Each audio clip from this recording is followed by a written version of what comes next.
We all have a drive to take the complexity that is life and that is ourselves and to mush it into something much, much simpler than is actually possible. And so if we can pull out the complexity and say, okay, this is complex, and that's okay. I can live with this complexity. I can be with this complexity. And that could be even as profound as a part of me agrees with this and a part of me disagrees with this at the same time. Or a part of me is finding this moment in time incredibly painful and challenging, and a part of me is packed with gratitude.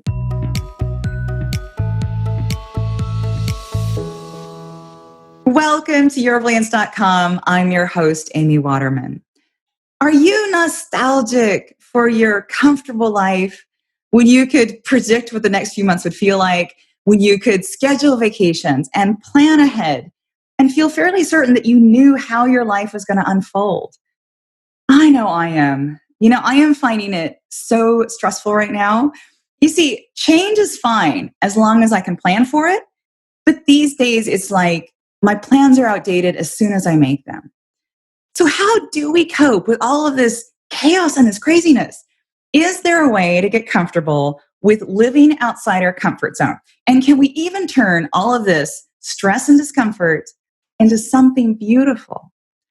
Well, those are the perfect questions to ask our guest for today, Sarah B. Rawz. Sarah B. is a business and empowerment coach who is not afraid to lean into discomfort. She has founded 4 businesses. She's spoken on the TEDx stage. And over the past 7 years, she has put in over 3,000 hours doing what she loves, coaching clients towards bigger lives and badder businesses. Welcome, Sarah B. Thank you. I'm so delighted to be here. It's an honor. So let's start out then talking about being uncomfortable. You took on a major challenge. You agreed to do a TEDx talk. And then what happened was not what you expected. Could you tell us about that? When I took on that challenge, it didn't feel like taking on a challenge. It felt like being handed an opportunity. I had a lot of confidence around my ability to get in front of a crowd and speak at that point. I had been doing it for quite a while. What I had discounted to an extent was how different a TEDx talk is to, say, an hour-long workshop where you could ramble and riff and play off of the audience. It's a really sharply timed thing, a TEDx talk or a TED talk, right? And so I'm on stage and I'm looking out into this audience. There was about 100 people in the room and it was being live streamed. And about 5 minutes into my 10-minute talk, I full on blanked. I mean, nothing, not a word, not a thought, not an idea. Now, the theme of my talk was about authentic business, what it meant to be authentic in business. And I said, well, this is my moment, you guys. I don't know what I was going to say next. All I could do was own it. And the most beautiful thing happened, right? I mean, granted, I felt my stomach drop. I was sweating. It was a horrifying, horrifying moment. But at the same time, I could notice something really amazing happening, which is I could feel the audience more with me in that moment than they had been for the previous 5 minutes. I could feel them holding their breath with me. I could feel them rooting for me.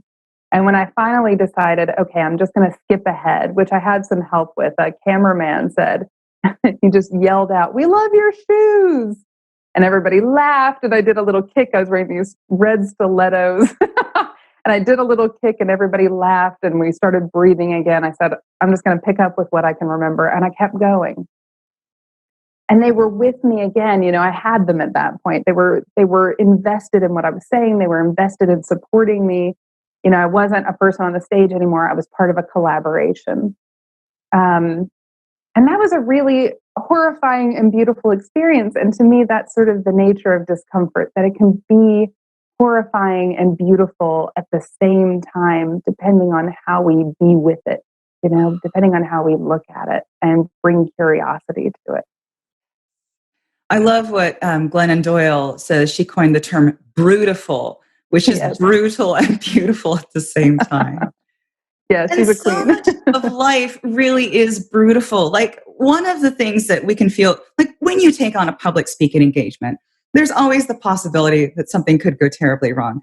But sometimes the things that happen to us are not things we wanted. They're not things we agreed to. They're not things that we saw as a chance to test ourselves, they're horrible things. They're like, they're a divorce, they're a health crisis, they're our company folding. And instead of seeing it as an opportunity to both rise to the challenge and sit in the discomfort, we see it as something terrifying and threatening. Yeah. So how do you feel then when those really uncomfortable things happen to you and you go into that fear? Gosh, 2020 has been a workshop for that, hasn't it?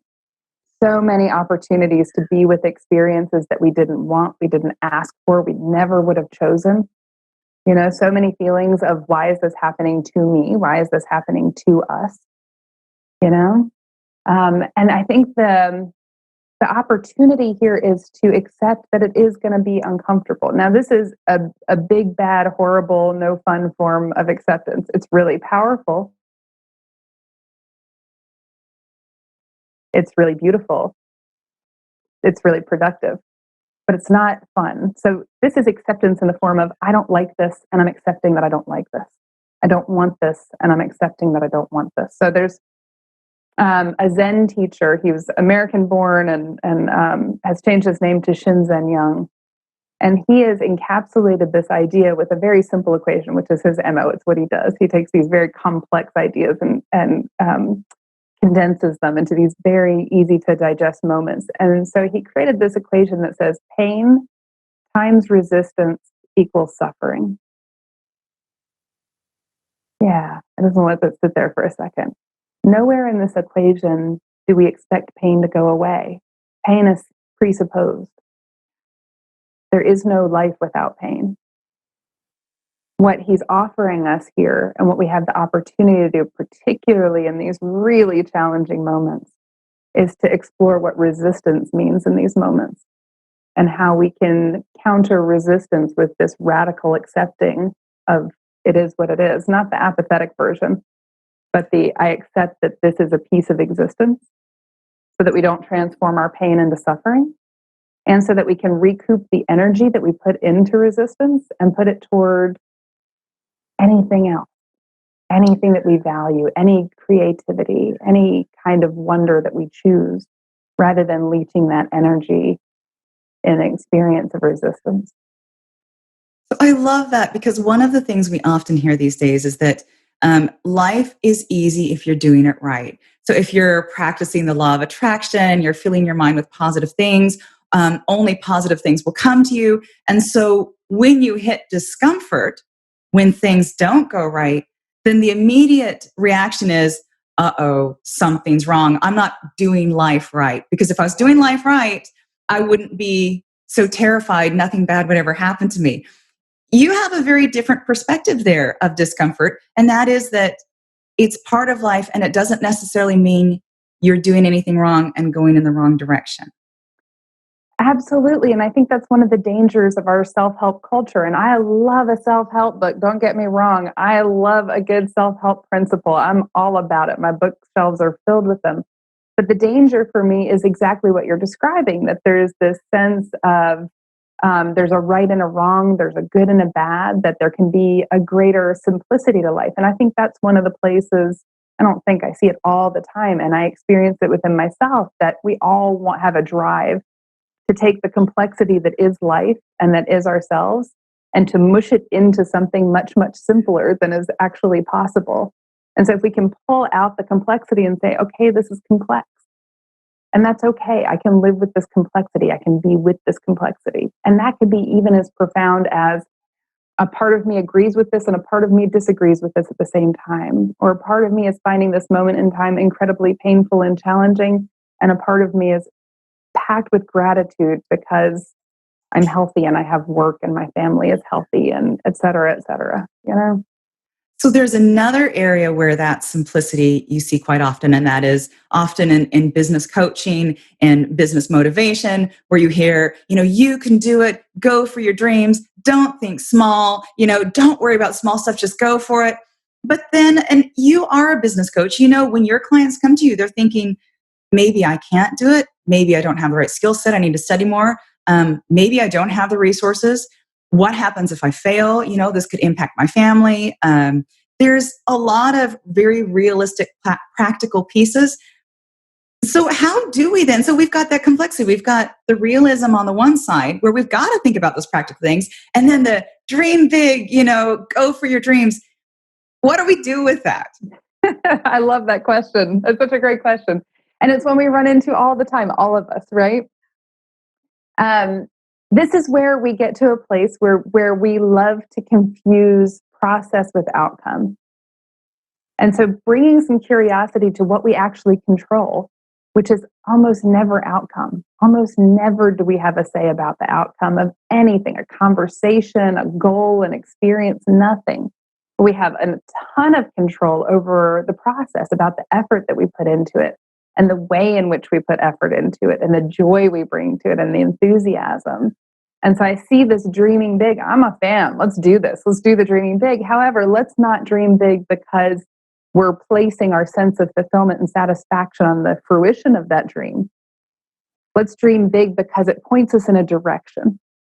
It helps us decide how to spend our days. It helps us, most importantly, enliven the things that are most important to us, right? And it helps us decide what that means for process. What does that mean in terms of my accomplishments? And then, and this one, oh my gosh, I think we do far too little of, let's celebrate every little piece of accomplishment. Let's celebrate every little victory along the way, because that is where our control lies. That's where we can really build up some real joy in our process and pride in ourselves. So you are a business coach and clients work with you to tackle exactly what we're talking about here, to tackle the discomfort and the reality and the dreams. What is your process of working with clients? How do you get them through to a place where they have some sense of clarity and they're okay with the fact that this is uncomfortable? I sometimes think of it as coaching into the discomfort. In my line of work, it's sort of amusing to me, honestly. But in my line of work, we do a lot of like, rah, rah, we're going to get you through and it's going to feel so great and you're going to be so pumped. And I'm out there like, ooh, it's going to be super uncomfortable together, you guys. We're going to get together and we're going to get into the sticky stuff and it's going to be really uncomfortable. And we're going to laugh a lot along the way. And we're going to bring a lot of joy into it and a lot of playfulness into it. And by exploring, moving toward the discomfort with great intentionality, we get to discover where the energetic blocks are. And energetic, like that word can feel a little fluffy, right? The way we use it these days, but I mean it quite literally, that where we are expending energy in our daily lives, what piece of the business are we working on today?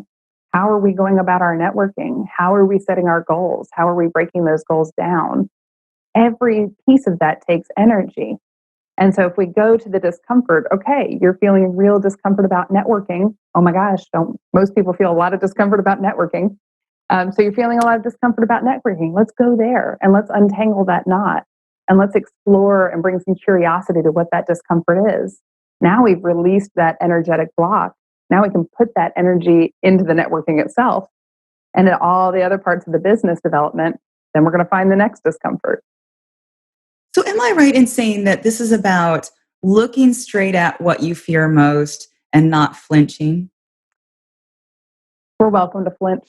Everybody's welcome to flinch. That part's okay. But yeah, so our fear likes to hang out in front of funhouse mirrors that are not very fun. Our fear likes to hang out in the shadows. And in both of those, our sense of fear becomes distorted. And the fangs seem longer and the claws seem sharper. And so when we can look directly into it, we get to pull it away from that distorting mirror. We get to pull it out of the shadow and we get to say, okay, is there really something to fear here? And often the answer is yes, sure. Failure feels bad. I might pursue this dream and I might fail. Okay, but what does that actually mean? Right? What's the actual repercussion other than having to heal from feeling kind of bad? Most of the time, not 100% of the time, right? But most of the time, the actual fallout, the actual danger is pretty minimal. It's emotional stuff. We can move through emotional stuff. We've moved through every bit of emotional discomfort that we've experienced so far in our lives. We can do it again, and we will. But yes, by looking directly at it, we get to really explore, okay, how long are these claws actually? How sharp are these fangs actually? Can I battle this fear? Yes. The answer is almost always yes. So how do clients feel after working with you, after leaning into their discomfort, after looking at their fears, I would love for you to say, I'll just tell you what the answer, I would love for you to say, oh, yes, they get to the end of the process and they realize, wow, discomfort isn't a bad thing. They don't mind and they can live happily ever after. What actually does it feel like once you make friends with your discomfort? It really is like that. I think the big thing is that people often come into coaching wanting me to show them where the switch is. So show me where the switch is and I'll just turn off my discomfort and then I'll go on my way. Thanks so much. So that's the bubble I have to pop at the beginning of coaching very often. But yes, what people tell me all the time is that the joy and the laughter that they find in the pursuit of their discomfort in the context of coaching with me makes it feel much more achievable in the future. And then they get in touch with me and they say, oh, I got a message this morning that said, oh, I had this real meltdown last week and it was totally okay. I got through it. Wasn't a big deal. Everything's going great. That's beautiful to me. Meltdowns are going to happen. Imperfection is life. Discomfort is life. It's okay. We can move through those and we can do it with some humor and some play. So you're not just a business coach, you're also a public speaker. And I want to talk about this. You have a private community called the Bigger, Badder Crew. What is that about? I love the Bigger, Badder Crew so much. So I have to give some credit to Seth Godin on this one. A few years ago, I took one of his online workshops called the Marketing Seminar. Pivotal. Was an amazing experience. It continues to be an amazing experience. Once you're part of the Akimbo community, you're always a part of the Akimbo community. And he talks a lot about generosity. And it's been a guiding question for me since then. What does it mean to be generous without giving away what I get paid for? That's important. We all need to pay our bills. And we all deserve to get paid for the effort we put forth, right? I mean, I'm all for that. But generosity is important. It's in so many ways. It's fulfilling, is the least of which, right? The least of which ways generosity is important. And so I was mulling it over a couple of years ago and I said, okay, who are these people that read my newsletter every Monday? I put out an email every Monday. Who are these people and what motivates them? And what can I do to really thank them for their time and attention? Our inboxes are so full, they're so cluttered. And I wanted to thank them. And it got me thinking about how people who all read my newsletter, just like people who read, who all read any given publication, they have something in common. And yet I had given them no way to connect with each other. And so by forming the Bigger, Badder Crew, it was my way of saying, hey, if you want to meet each other, this is your space. So our primary event is once a week for a half hour at lunchtime Eastern time on Wednesdays. We have what I call Chomp and Chat. So people are welcome to bring their lunch. We meet by Zoom. We've been doing this. We're coming up on our second anniversary, our 2-year anniversary. And it's free-form conversation. I don't even show up all the time. I show up most of the time. But if I have a meeting, I was moving recently, I can trust that this crew is going to get together. They're going to have a great conversation. And it might be something very meaty and intense. We had a Bigger, Badder Crew member show up a couple of months ago and say, my dad said something racist and I don't know how to address it. Can we brainstorm it together? And we spent the half hour brainstorming and supporting this guy. And sometimes it is vapid and frivolous and silly. What have you been eating lately? What silly shows have you been watching? It doesn't matter. The point is that these people create safe space for one another and create welcome for one another. And in that way, they are their own community. And I'm just the person who gets to make the invitation. Now, for those of you watching, if you would like to check out the Bigger, Badder Crew for yourself and maybe see if working with Sarah B is for you, we have a link for you. Just go to yourbrilliance.org/Sarah B. That's yourbrilliance.org/SARAHB. Thank you so much, Sarah B, for coming onto the show. And I wondered if you had any last message you would like to leave our viewers with. I do. And it alludes back to something that you said earlier. And I think it's important to reiterate time and time again, which is this is not a process that takes us toward perfection, not in ourselves, not in our lives. The process itself matters. And so a whole lot of self-compassion along the way is critically important. Being really gentle with ourselves, especially when we're having those moments of frustration, anger, blame, any of those things. That's just part of being human. So being gentle, regrouping, moving forward again, the spice. Thank you so much. And thank you out there for watching. Now, did you have any aha moments or insights while watching this interview? If so, share them with us in the comments. And for more interviews like these, make sure to subscribe to Your Brilliance TV here on YouTube. And then come on over to yourbrilliance.com for more tips and insights on how you can live your most brilliant life. See you next time.